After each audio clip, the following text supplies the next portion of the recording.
Hey guys, so welcome back to the Hive. I've spent years thinking something about me just needed to be changed, fixed, and heck, even hidden.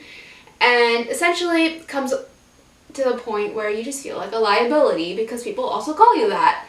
And this is the one thing I've struggled a lot with ever since my multiple sclerosis diagnosis. So it's been 10 years now. And I just thought what better way than to film this video to talk about the things I wanted to talk about, because honestly I do feel like quite a few of you guys will be able to relate to what I say, or at least I hope, and I just really hope you guys like this video. But there was one thing I wanted to mention, and that is that this video is sponsored by the Disability Tax Credit Canada, and I'm not going to be getting much into it right now, but I will be getting into it a little later on in this video near the end. But I don't want you to skip all the way to the end because all my videos have been about telling a story. And when reading a story, you have to go from prologue, chapter 1, 2, 3, 4, 5. You go in order. You don't just go from prologue all the way to chapter 6 to find out what happens in the end, because you miss all the context of what was said before the last chapter. So please just hear what I have to say. I'm trying to help you guys. So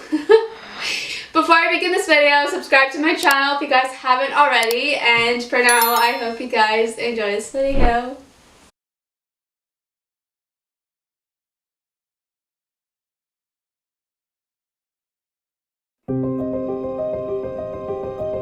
"10 years later, I became the girl I was looking for.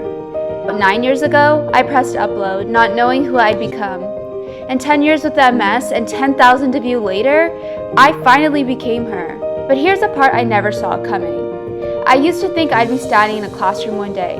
I may not be in a classroom, but I'm still teaching. And this channel, this Hive, has become the most unexpected classroom I could have imagined. I mean, every hive needs a queen bee. But a hive only thrives because of its people.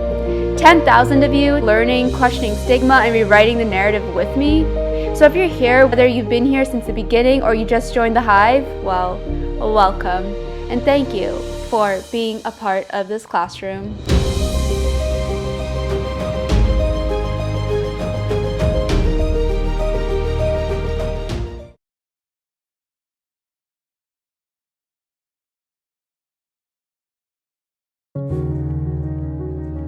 It didn't sound harsh, it sounded like a concern. And that's what makes it so hard to recognize, because it doesn't come as criticism. It comes as care. Are you sure you can handle that? Maybe that's too much for you. And honestly, we just don't want you to get hurt. And at first, it feels like protection, like people are looking out for you, like they're being thoughtful. But over time, something shifts, because when expectations get lower, well, so do the opportunities. And it doesn't always happen loudly. Sometimes it's subtle, quiet, systematic. Doors don't slam in your face. No, they just don't open as wide. And before you even realize it, you're not being protected. You're just being limited. And the most hardest part is when people keep questioning what you can handle. And when you hear that long enough, you don't just hear it, you start to believe it. And that's how stigma works. It's not always loud. It's not always obvious. But sometimes, well, it just disguises itself as concern. So turn the page. Because the version of herself that we hid, well, might have been the strongest one in hindsight.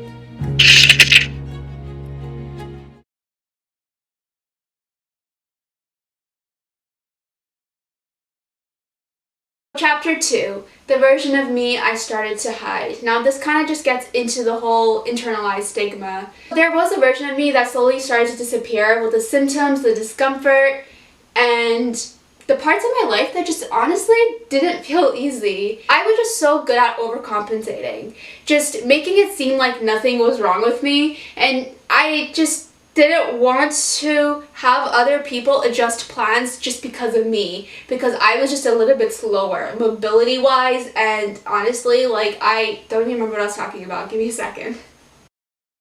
This is where struggling in silence always came in, and honestly it took a toll on my mental health. I always just felt like an inconvenience. I always just felt like a burden. I just wanted to be low maintenance for people is what it was, right? Less of a problem. But the thing was, I wasn't just managing my condition, I was also managing how I made everyone else feel. And I know I'm not the only one, a lot of us learn to do this. We start choosing which parts of our lives are okay to show just to make other people feel comfortable. But think about it, that guilt doesn't come from nowhere, no. It comes from a world that quietly teaches us that needing support is something that you have to earn. When in reality, support exists because we have more to navigate in this world. And maybe the real question isn't about, am I asking for too much? But it's why were we made to feel like support was something we had to earn in the first place?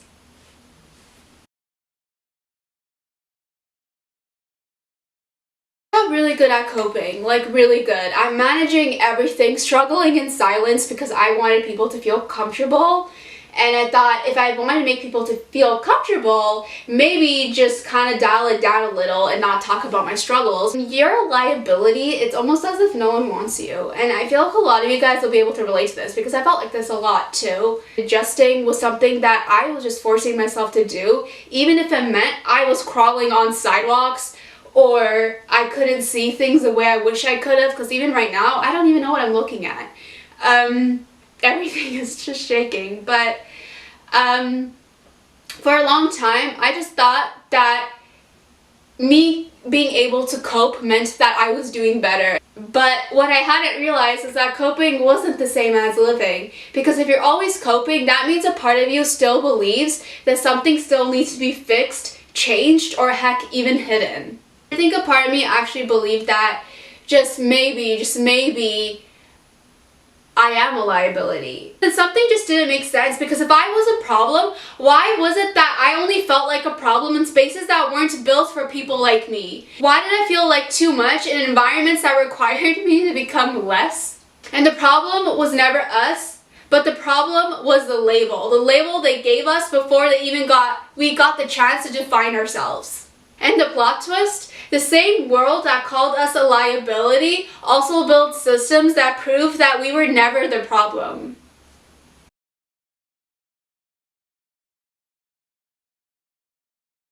Living wasn't just an emotional decision, it was a practical one too. Part of reclaiming my story wasn't just about how I saw myself, but it was about understanding what support existed for people like us. Because the truth is, we're not just navigating our lives, but some of us are actually carrying more, experiencing more, and having to explain more. And for the longest time, I didn't even realize what I was eligible for, what support was out there, and what support I had the right to access. That's where equity isn't about getting more, it's about finally making things fair. Like, think about it. Yeah, people with disabilities over here, and then people without disabilities over here. But in order to level that playing field, you need to give disabled people more support so they can be at the same level. You know, why I'm even bringing this up too is because when it came to the government support, I did feel guilty. I felt like I didn't deserve it, and because of that, I didn't apply for anything, you know, until almost about 10 years after my diagnosis. But that guilt, it doesn't come from nowhere. It comes from a world that teaches us that support is something that we have to earn.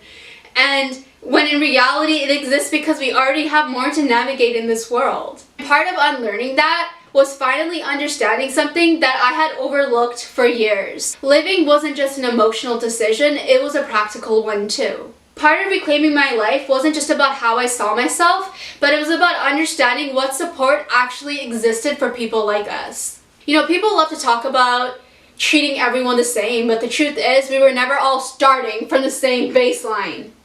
And I'll be honest, when it came to government support, I felt guilty. I felt guilty because I felt like I didn't deserve it, and because of that, I didn't apply for anything until almost 10 years after my multiple sclerosis diagnosis. But that guilt doesn't come from nowhere. It comes from a world that teaches us that support is something that we have to earn, when in reality it exists because we already have more to navigate. And part of unlearning that was finally understanding something that I overlooked for years, because the same world that labeled us as a liability is the same one that built systems proving that we were never the problem. And honestly, for me, that realization felt very, very validating. And that was all thanks to the disability tax credit.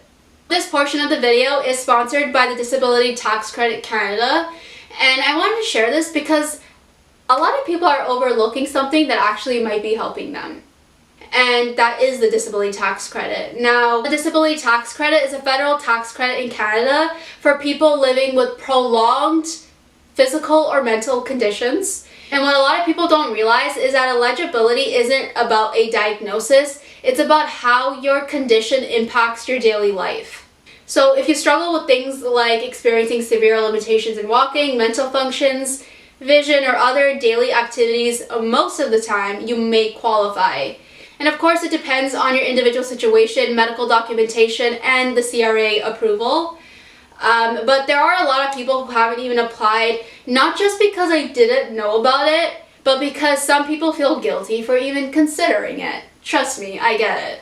Disability tax credit helps you with the application, and I think it's so awesome because I know how overwhelming government paperwork stuff can get. So if that's you, you can actually check your eligibility through the link below, and it's also posted on my link tree as well, just to see if you might qualify, because rewriting our narrative was never just emotional, it was practical too. Support doesn't exist because we failed, it exists because we were never the problem to begin with. And sometimes self-love looks like paperwork, and sometimes it looks like advocating for yourself and allowing support to be a part of your story too.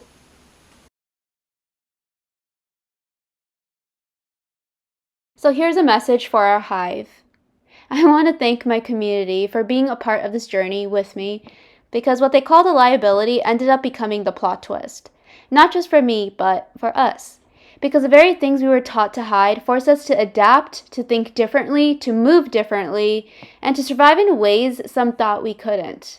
And somewhere in all of that, we didn't just cope, but we built something, because she wasn't built by perfection, she was built by survival. By every moment I almost disappeared, by every truth we carried in silence, and maybe that's the point.